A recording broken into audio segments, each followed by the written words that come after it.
Hi. Today, I am here to talk to you about the books that I read in April. And the reading theme that I chose for April was quiet, comforting reads. Now, this category is very subjective. And I knew that going into it, and I also knew that whenever I chose books that I thought would match this category, that it was only me thinking that they might match this category based on what I've heard from other people who read it, or what I've read from other books that the same author wrote, or vibes I got from the first page. And I knew that they might not end up being quiet, comforting reads, but it was still helping me choose books to read, and they were all books that I thought had the potential to be that kind of book. We're just going to talk about them in the order that I read them. The first book that I read was Gallant by V.E. Schwab. Now, I would like to start off, I guess, by saying that I went into this book originally thinking that this was an adult book, solely based on the author name, because up until now, this author has been using the name V.E. Schwab for her adult books and Victoria Schwab for her YA and middle grade books, so I thought this was an adult book. So it was a little, I was a little confused at first when I started reading this, but this is not the author's fault. Apparently she's going by V.E. Schwab for all of her books going forward. So yeah, just in case people thought this was an adult book because of the author name, it's not, it's middle grade. But it was a lovely middle grade horror. Gallant is about a girl named Olivia who is an orphan and lives in an orphanage. And all she has left of her mother's is a journal that she wrote in. And it's filled with lots of really weird entries. But Olivia basically has the whole thing memorized. It's the only thing that she knows of her family, and so she keeps it very dear to her heart. And one thing that always sticks with her from her mother's journal is that as long as she doesn't go to Gallant, she'll be safe. And then a letter shows up at her orphanage from her uncle saying that he's been looking for her for so long after finding out that she was alive, and he would like her to come live with him at Gallant, which is just the name of this mansion that her family lives in. Anyway, so she ends up going to Gallant. Basically, she's torn between the fact that her mother's journal says that she's not going to be safe there, and the fact that she's going to have a family if she goes there, right? Another cool thing about this is that Olivia and her family can all see ghosts. They call them ghouls, and which is pretty interesting. And anyway, she gets to Gallant and is met with a whole bunch of mysteries about the house itself and her mother's past and her father's past, and basically what she's going to do about it. I can't say much more than that because it's a very mysterious story that unravels slowly as it goes. And so that's basically all I'm going to tell you. I gave this 4 to 5 stars. I really enjoyed it. I thought it was very good. The writing style did have that quiet, comforting feel to me. It was slow moving. It was spooky and eerie and mysterious with like beautiful lyrical writing and really cool images throughout as well. This one's my favorite. Almost met the quiet, comforting feel. I think it was more spooky than like magical, which the slow magical stories kind of give me that comforting feel. But I think this was still a really good pick for that theme. The next book that I read was Among the Imposters by Margaret Peterson Haddix, which is the sequel to Among the Hidden, which is a book that I read in grade 7 and loved. And the reason that I thought this would match was solely because I thought it would be nostalgic, and I thought that nostalgic feel would kind of give me that quiet, comforting feeling, which it did a little bit. There were parts of it that for sure did. Mostly because, well, there were certain things about it, about the story, that really brought me back and made me feel like I was 12 again reading, which was really fun. And also just the writing style. I find the writing style of late 90s and early 2000s YA and middle grade have a very different feel to them than YA middle grade over the past 10 to 15 years. And this was written in 2001. It reads very much like one of those late 90s, early 2000s middle grades. Like, I don't know how to describe it. I feel like if you know, you know. If you've read books from this time, then you know, but I can't really explain for some reason. Like, they're not descriptive in the same way. The story is a lot simpler. There's like a lot of telling instead of showing in ways that showing would be better. They're just simple. I don't know. I don't know how else to describe it, but the writing style and the story definitely gave me some nostalgic feels. I didn't really think it matched like the quiet, comforting, but I'm still glad that I read it. I can't tell you what this book is about, but the first book, Among the Hidden, is about a future world where everyone is running out of resources, and there's been a lot of laws in place in order to try and keep these resources from running out. And one of those laws is that nobody is allowed to have more than 2 children. And Among the Hidden is about a boy who is a 3rd child who has been kept a secret, and he lives in his family's attic, and, you know, a whole bunch of drama ensues. And so anyway, this is the sequel to that. And I gave this 4 to 5 stars, I think. And I rated this as if I was a 12 or 13-year-old reading this. Like, I was going into my 12, 13-year-old mind saying, if I read this when it came out, how would I have felt about it? And I would have really enjoyed it. And I still enjoyed it, you know, but mostly I enjoyed it for the nostalgia. All right, so the next one that I read was a manga, which is volume 3 of which had Atelier, by Kamome Shirahama. This, I thought, would give me the quiet, comforting feels because of the artwork, and the first one really gave me quiet, comforting feels. It was like just this little comfort I could feel in my chest because of the story and the artwork and stuff, and I got that a little bit. Some of the facial expressions just get me every single time. And there was a little romance kind of that started blooming in the second half of this, which was super cute. But it did take me a little bit to get into this. I thought the first chunk of it was very silly. I thought the dialogue was weird and the story was very choppy, but then it kind of started finding its rhythm, and I enjoyed it. I gave it 4 to 5 stars. I will definitely be continuing. I would like the 4th volume sometime soon. And then I read the book that completely surpassed everything that I was looking for in a quiet, comforting read, and that was Strange the Dreamer by Laini Taylor. Let me tell you guys. Okay, first of all, 5 stars. I can't... This book was everything.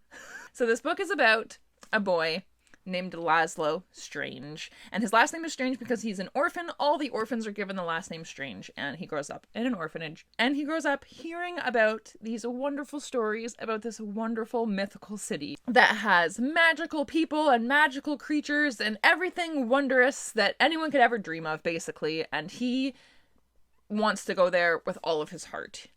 And he wants so badly for it to be real. One day, everyone randomly forgets what this city is called for some reason. And whenever they try to say what it used to be called, it doesn't come out. They can't remember what it used to be called, and they call it Weep without even trying, and it makes them like want to sob and taste tears in the back of their throat. Nobody understands. But Laszlo seems to be the only one who's like concerned about it. Nobody else cares. So like, I don't know, the city's called Weep. What's your problem? And he's like, but that's not what it used to be called. And he ends up growing up to be a junior librarian, and he writes all of these books about Weep, and someone comes to his town from Weep. So Weep is real, and he is going around to all the towns and cities asking for different scholars from different backgrounds to come back to Weep with him and help him defeat the last thing that needs defeating in Weep that they don't know how to defeat. And he won't tell anyone what it is, but he needs people who are serious about it and who are smart in all these different areas to come and try and help him. And Laszlo wants to go so badly, but he's just a junior librarian who writes stories. He doesn't know how to do anything and defeat anything. But they let him go as a secretary because he loves Weep so much and he knows so much about it, and he can even speak their language. Nobody else can speak their language. So he gets to go along with them anyway. And it also follows a group of people in Weep who have like been exiled or something. You're not really sure what their story is until you get a little bit farther into it. But there's a group of people who are separate from the rest of the people in Weep, and you kind of learn like why they're separate and what they're doing.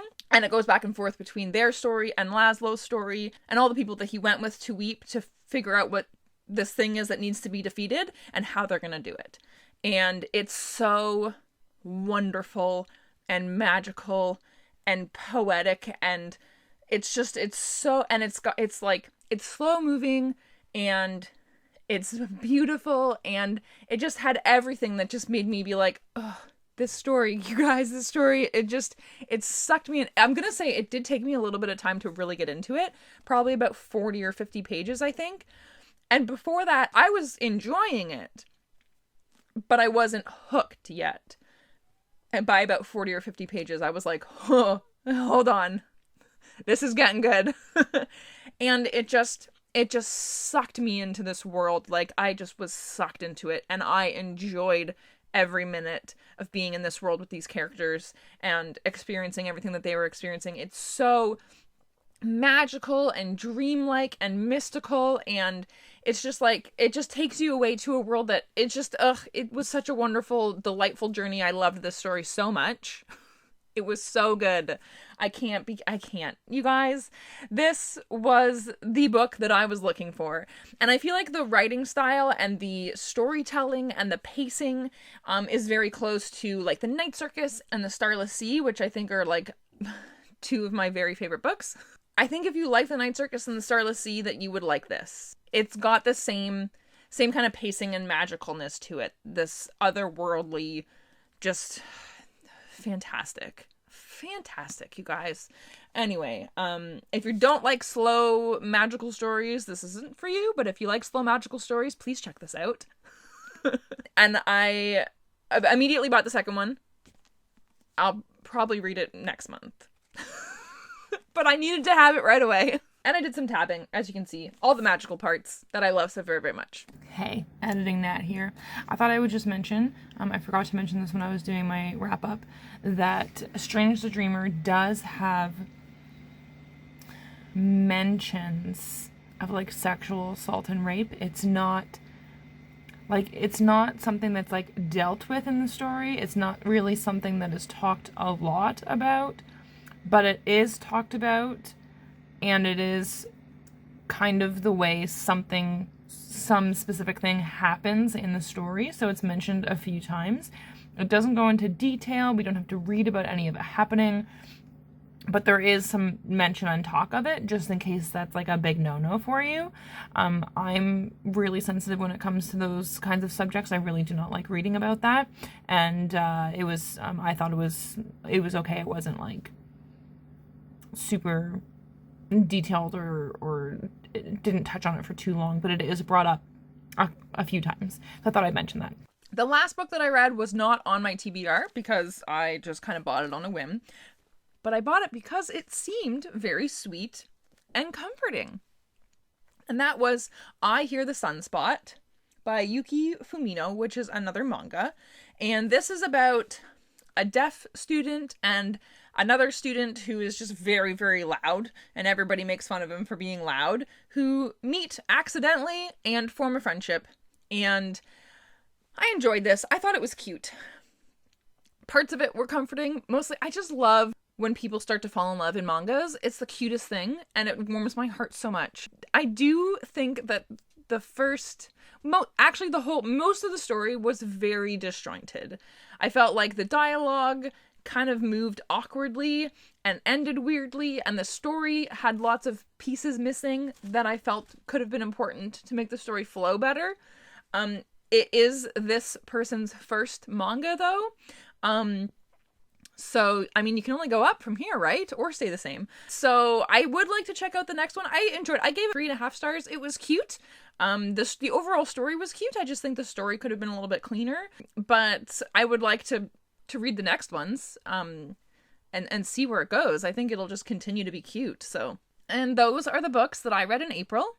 Let me know what you read in April or what you're planning to read in May or whatever. Just whatever. Say hi. So that's all. Have a good day. Bye.